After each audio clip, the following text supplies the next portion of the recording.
पवन तनय संकट हरन मंगल मूर्ति रूप, राम लखन सीता सहित हृदय बसहु सुरभूप। भगवान ज्ञान दीपक चैनल में आपका स्वागत है।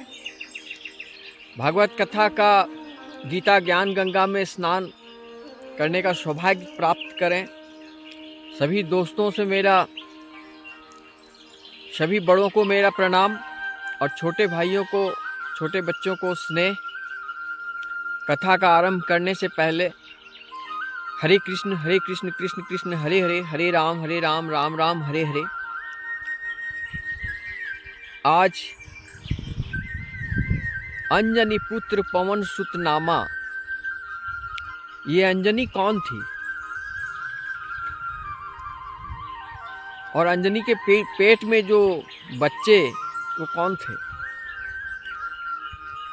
मैं बता रहा हूं। इंद्रलोक में पुंजिकस्था एक अप्सरा थी। तो वो अप्सरा पुंजिकस्था जो अप्सरा थी, पुंजिकस्था जो अप्सरा थी, वो खेल खेल में फलों से खेल रही थी। खेलते खेलते वो एक फल एक ऋषि के सर पर लगा। तो ऋषि उनको क्रोध में आकर श्राप दे दिए कि तुम बानर रूप में हो जाओगी, बानरी का रूप ले लेगी। तो पुंजिकस्था जो थी वो काफ़ी तपस्या, काफ़ी मन्नत करने लगी। तो फिर वो ऋषि बोले कि कोई बात नहीं, तुम बानरी रूप में भी बड़ा आकर्षक रहोगी। ये उन्होंने वरदान दिया। फिर उन्होंने पुंजिकस्था जो थी, फिर एक और कहानी है। पुंजिकस्था जो अप्सरा थी इंद्रलोक की, बहुत खूबसूरत थी। वो एक बार दुर्वासा ऋषि को उनको आकर्षित करने का प्रयास की। वो चाहती थी कि दुर्वासा ऋषि को मोह में फांस लूंगी, मगर ऋषि तो ऋषि होते हैं। वो क्रोध में आ गए और उनको श्राप दे दिए कि तुमको बानर रूप में, बानर जन्म में जन्म लेना होगा। फिर वो बीरज बानर के घर में, बीरज के घर में उनका जन्म हुआ, जो बानर थे। तो बीरज के घर में जब पुत्री का जन्म हुआ, उसका नाम अंजनी रखा गया। बीरज की जब वो अंजनी बड़ी हुई तो बानर राज केसरी के साथ उनका विवाह हुआ। बानर राज केसरी का विवाह होने के बाद अंजनी महादेव, देवों में देव महादेव शंकर के अंश उनके गर्भ में आए और एक महान पुत्र का उन्होंने जन्म दिया, जो महावीर बजरंगबली के नाम से, पवन सुत हनुमान जी के नाम से, अंजनी पुत्र पवन सुत नामा के नाम से जाने जाते हैं। शंकर सुवन केसरी नंदन, तेज प्रताप महाजगवंदन, विद्यावान गुणियति चातुर, राम काज करिबे को आतुर। वही बजरंगबली का वहीं पर उत्थान हुआ और वो अंजनी विश्व की महान महिलाओं में से एक मानी जाती है। दोस्तों, बहुत सारी कथाएं हैं, हरि अनंत हैं, हरि कथा अनंता। अब मैं एक और दृष्टांत देना चाहता हूँ, जो मैं आज सुबह सुबह भागवत कथा का पाठ में सुना। तो एक ऋषि थे, वो जा रहे थे। एक राज के दरबार में जब वो पहुँचे तो वहाँ के जो सिपाही लोग, उनको पूछा कि आप कौन हैं? तो बोले कि मैं नहीं जानता हूँ। कहाँ से आ रहे हो, मुझे ये भी पता नहीं। कहाँ जाएंगे, मुझे ये भी पता नहीं। आपका नाम क्या है, मुझे ये भी मालूम नहीं। तो उन वो जो अंगरक्षक लोग थे, राज्य के जो सिपाही लोग थे, वो लोग को संदेह हुआ कि ये आदमी कोई रहस्यमयी आदमी है। फिर वहाँ के सेनापति, राजा के जो सेनापति थे, वो खबर दिया। उनको बंदी बनाकर राजा के सामने पेश कर दिया गया। राज दरबार में राजा ने उनसे पूछा कि आप कौन हैं, तो मुझे पता नहीं। आपका नाम क्या है, मेरे को मालूम नहीं। कहाँ से आ रहे हो, मुझे मालूम नहीं। और कहाँ जाओगे, मुझे मालूम नहीं। तो इस पर राजा समेत पूरा दरबारी, सभी मंत्रीगण अचंभित हो गए। फिर उन्होंने आग्रह पूर्वक ससम्मान उनको कि बोले, ऋषि मुनि आप इसका स्पष्टीकरण करें, हम लोग को कन्फ्यूजन हो गया आप पर। तब वो ऋषि बोले कि राजन, यही सवाल मैं आपसे करता हूँ। आप जब इस राज्य में राजा बने थे, इसके पहले किस राज्य में थे आप? मुझे मालूम नहीं। उस राज्य में आपका नाम क्या था? ये भी मालूम नहीं। और ये राज्य जब आप त्याग करके परलोक जाएंगे, इसके बाद आप किस लोक में जाएंगे, ये भी मालूम नहीं। राजा सभी बातों को समझ गए कि ये बहुत ज्ञानी पुरुष है। बोले राजन, वो ऋषि बोले, राजन आपके राज्य में बहुत सारे संकट आने वाले हैं। आपने एक बंदी बनाया है, राजमिस्त्री को, आपके कारागार में बंद है, जो बेगुनाह है। वाकया हुई थी कि वर्षा ऋतु थी। उनके राज्य के एक व्यक्ति के घर का दीवार गिर गया। गिरने से उनके बगल वाले पड़ोसी के घर की बकरी मर गई। बकरी का मौत होने पर राजा के पास खबर आया। राजा उस दीवार वाले मालिक को बुलाया। बोला, राजन मैं तो दीवार को बनाया नहीं था, एक राजमिस्त्री था, वो बनाया था। तो वो राजमिस्त्री को पकड़ कर लाया। तो राजमिस्त्री बोला कि ईंटा अगर कच्ची हो, मिट्टी के हो, तो गिर ही जाते हैं। अगर पक्की मिट्टी की होती तो ये दीवार नहीं गिरती। दोस्तों, इस कथा में एक चीज़ शिक्षा मिल रही है कि कच्ची ईंट की दीवार भीगने पर, बारिश होने पर गिर जाती है, लेकिन पक्की ईंट की दीवार जो आग में तपाया जाता है, वो जल्दी गिरती नहीं। उस प्रकार मनुष्य जो पक्की ईंट की तरह पकाया हुआ है, दुख सुख भोगा हुआ है, ताप दुख सब सहन किया हुआ है, वो पक्की ईंट के समान होते हैं दोस्तों। फिर राजमिस्त्री को बोला कि आपने कच्ची ईंट का क्यों मकान बनाया, क्यों दीवार बनाया? बोले, मैंने उनको कहा था कि कच्ची ईंट का दीवार मत बनाए। बोले, हमारे घर में, हमारे गांव में बहुत सारे कच्चे मिट्टी के मकान हैं, आप बना दीजिए।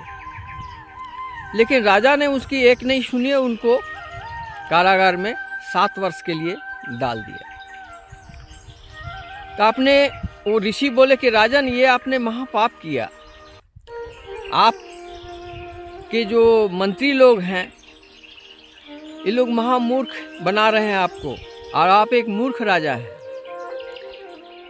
आपका ही एक मंत्री ने उस मिस्त्री के साथ ऐसा दुर्व्यवहार करवाया आपसे। आपके पड़ोसी राजा से आपके मंत्री मिले हुए हैं और आपका ऊपर आक्रमण करके आपका राज छीन जा सकती है। तो इस प्रकार राजा बहुत घबराए, उनके पैरों पर गिर पड़े कि महान ऋषि, आप हमें उपाय बताएं। उपाय यही है राजन कि उस राजमिस्त्री को तत्काल रिहाई कर दिया जाए और उसे अपने राज्य के 4 भाग में 1 भाग उसको दान में दिया जाए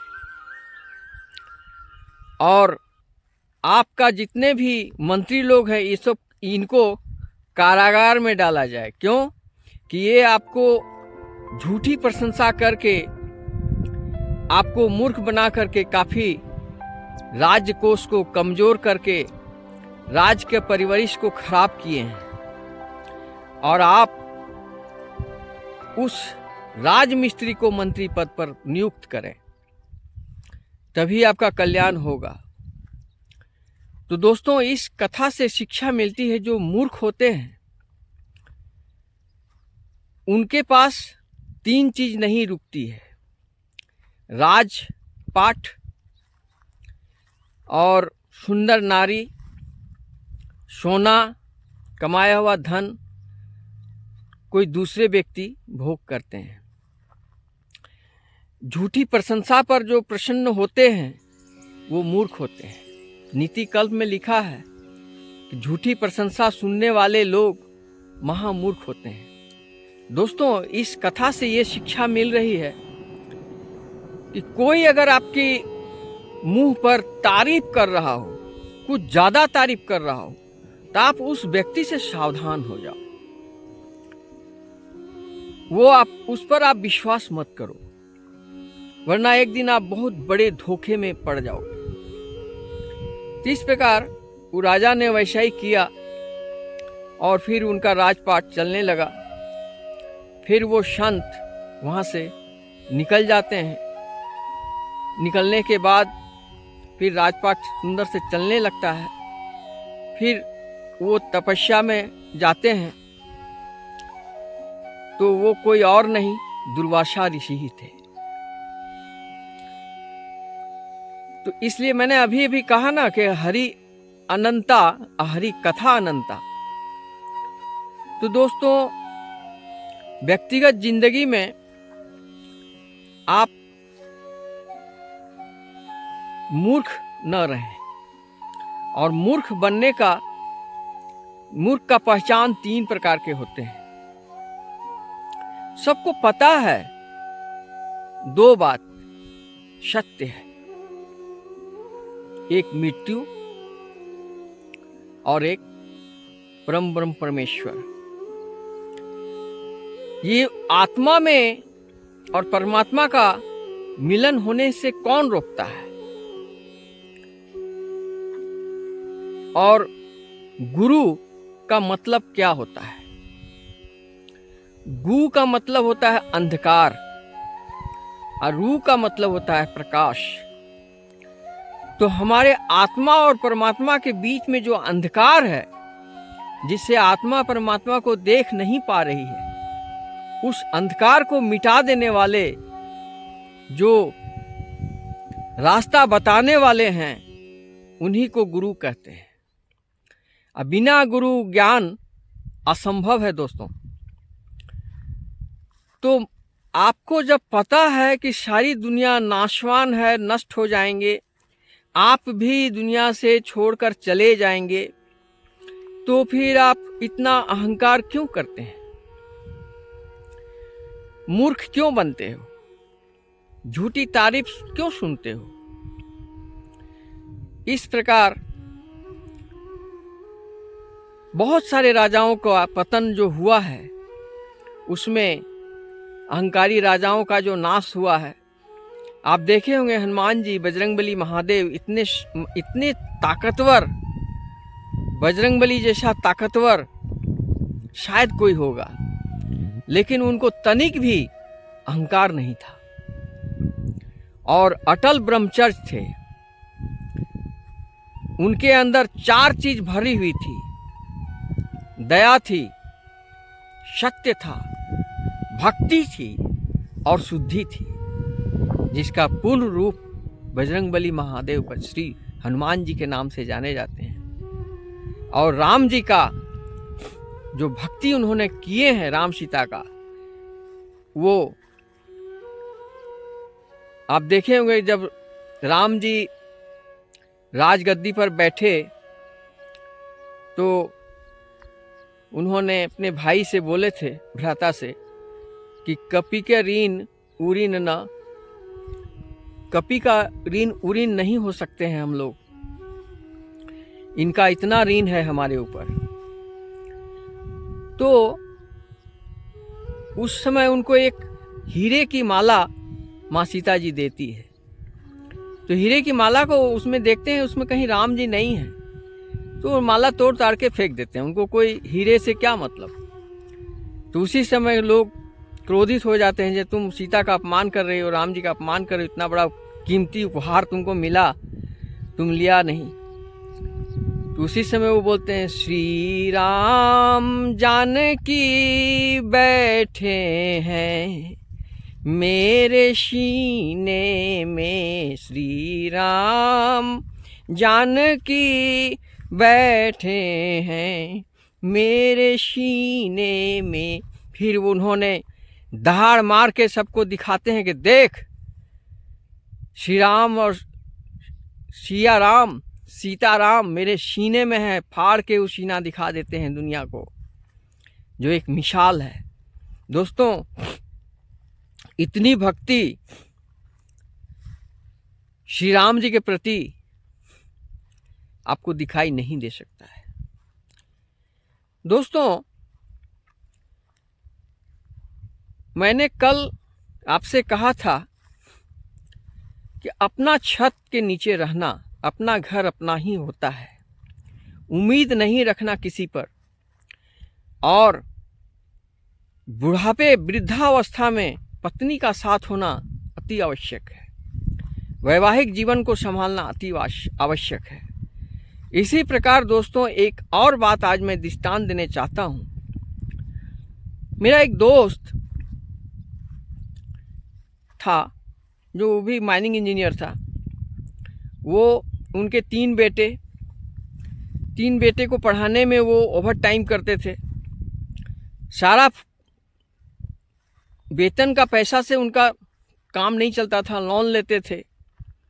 कुछ ज़मीन भी बेच दिए थे अपनी पैतृक संपत्ति से, और तीनों बेटे को ऑफिसर बनाए।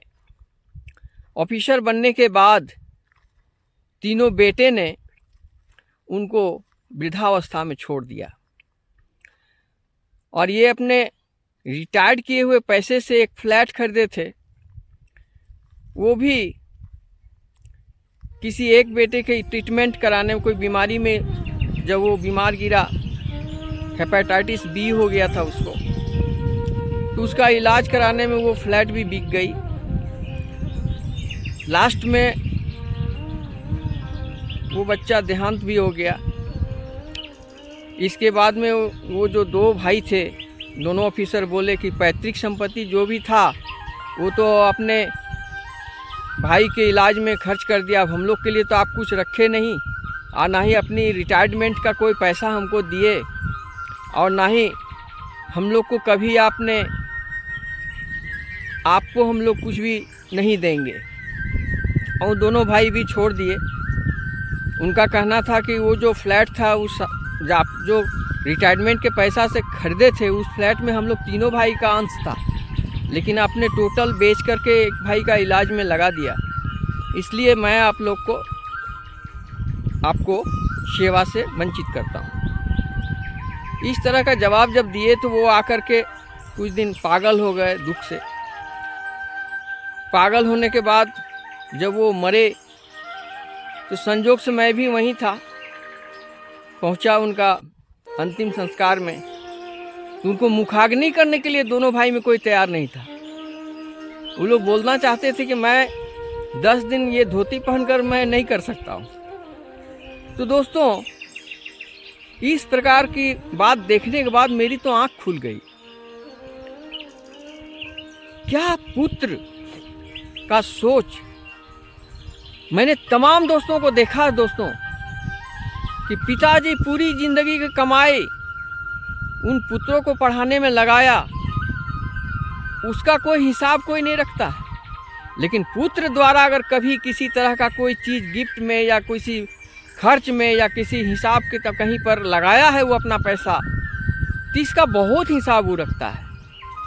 पापा जी को हमने ये दिया, पापा जी को मैंने घड़ी दिया, पापा जी को मैंने मोबाइल खरीद दिया, पापा जी को मैंने मिठाई ला के दिया, पापा जी को हमने तीर्थ करवाने का पैसा दिया।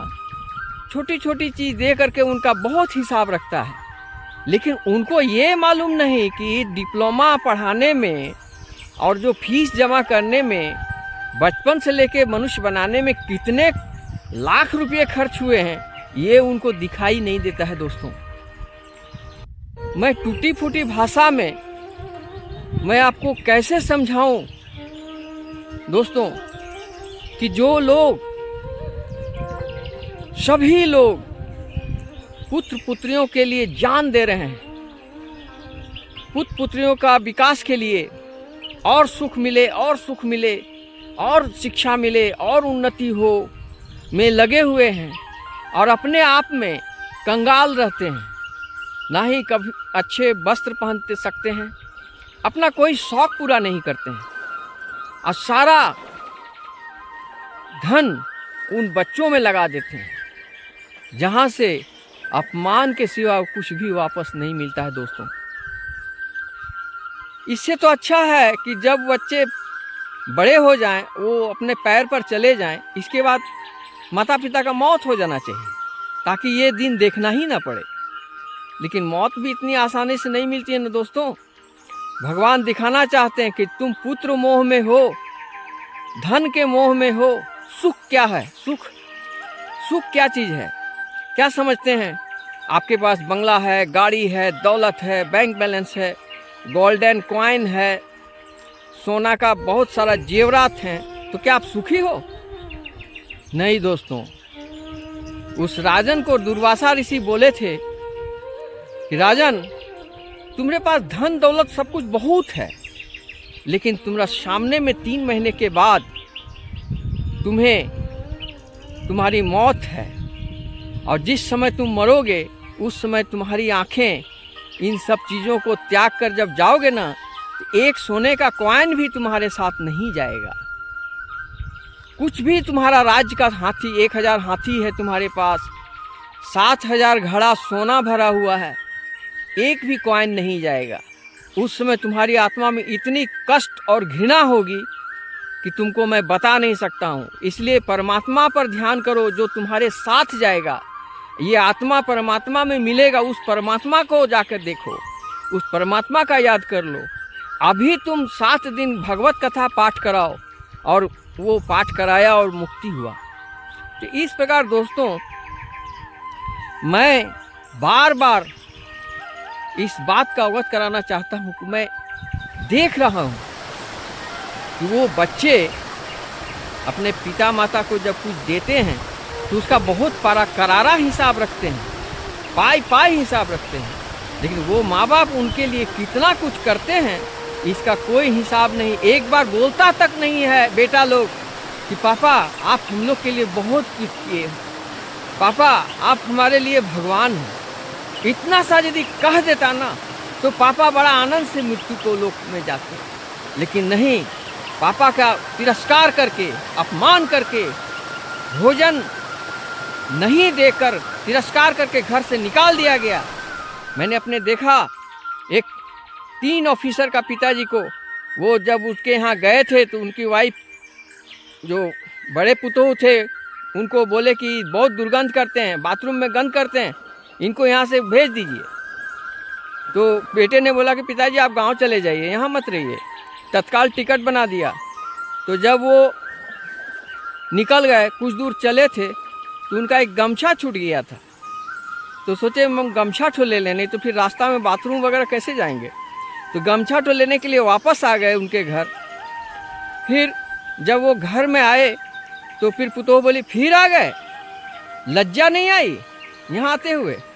आप चले 3 बेटे हैं, आप मेरे ही यहाँ बार बार क्यों आते हो? बोले नहीं पुतोह, मैं अपना गमछा ठो लेने आया हूँ, हम जा रहा हूँ। फिर गमछा लेके वो जो आए, फिर 6 महीना के बाद उनका देहांत हो गया। फिर क्रियाक्रम में लोग बहुत सारा कुछ खर्च किए, मिठाई से लेके लोग बहुत शानदार भोज काज किया, दिखा रहा था लोगों को, देखो मैं पिताजी के लिए क्या किया। ये घटना देखकर मुझे आंसू आती है दोस्तों। मैं ये दुख की कहानी आपको समझाना चाहता हूँ कि आप ऐसे किसी चीज़ पर इतना आसक्त मत रहें जो मिथ्या है। पुत्र मोह, धन का मोह, संपत्ति का मोह, सब त्याग दीजिए। इस मोह में कुछ मिलने वाला नहीं, अपमान छोड़कर कुछ नहीं। ये शरीर कमज़ोर हो जाएगी। उस समय यही वृद्धावस्था में वृद्धा पत्नी ही आपका साथ देगी। इस बात को याद रखें दोस्तों। और परम ब्रह्म परमेश्वर के जो मन शुद्ध निर्मल, मन को निर्मल करके, मन के अंदर जो अहंकार है उसको नष्ट करके, जो मोह है उसको नष्ट करके भक्ति योग में आ जाएं। भक्ति, शुद्धि, दया, सत्य, जिस प्रकार हनुमान जी का चरित्र है उस प्रकार बनने का चेष्टा करें। और आज भी हनुमान जी अमर हैं। घट घट में राम है, घट घट में श्याम है। हर जगह भगवान श्री कृष्ण मौजूद हैं। आपके हृदय में भी हैं। आप उनको सच्चे मन से, निर्मल मन से पुकारो, वो आपको आवाज़ देंगे। लेकिन इसके लिए आपको अहंकार को त्यागना होगा, मोह को त्यागना होगा, लोभ को त्यागना होगा, तभी आपका संभव है। इतना ही कथा कहकर दोस्तों मैं एक बार फिर कह रहा हूँ कि किसी पर आसक्त मत हो जाओ, किसी पर का उम्मीद मत करो और किसी के छत के नीचे रहने मत जाना। कितनों पढ़ा लिखा कर बड़े ऑफिसर बनाए हो पुत्र को, इस बात को तुम भूल जाओ, क्योंकि वहाँ से तुमको अपमान के सिवा कुछ नहीं मिलने वाला है दोस्तों। कुछ नहीं, आपको समझेगा ही नहीं। वो अगर आपको कभी कुछ देता है तो उसका वो लिस्ट बना के रखता है, लेकिन आपसे जो जितना लिया उसका कोई लिस्ट नहीं रखता। एक बार बोलता भी नहीं है कि पापा आपके चलते मैं आज इतना बड़ा ऑफिसर बना हूँ। नहीं, इस बात को मानता ही नहीं है। मैंने इस बात को देखा है दोस्तों। इसलिए मैं गीता का ज्ञान रिटायर्ड करने के बाद मैं कर रहा हूँ, अध्ययन कर रहा हूँ। मैं पूरी ज़िंदगी वृंदावन में जाने के लिए निश्चित कर लिया है। मैं भी पुत्र के साथ, भाई के साथ, ससुराल वालों के साथ, बहन बहनोई के साथ, किसी रिश्तेदार के साथ रहना नहीं चाहता हूँ दोस्तों। हम परम ब्रह्म परमेश्वर के यहाँ श्री वृंदावन में निवास करने के लिए जाने का मन बना चुका हूँ और सारे मोह मेरा टूट चुके हैं, सारे मनोकामनाएं पूर्ण हो गए। अब एक ही मनोकामना है कि इस आत्मा को परमात्मा में किस प्रकार कैसे ले जाएं और कैसे हम भगवान का हरिनाम संकीर्तन करें। इतना ही कहकर कथा मैं यहीं समाप्त करता हूँ दोस्तों। मेरी कथा को सुनेंगे, समझेंगे, मनन करेंगे, चिंतन करेंगे और मुझे आशीर्वाद देंगे। इतना ही कहकर मैं कथा को समाप्त करता हूँ। हरे कृष्ण कृष्ण कृष्ण हरे हरे, हरे राम राम राम हरे हरे।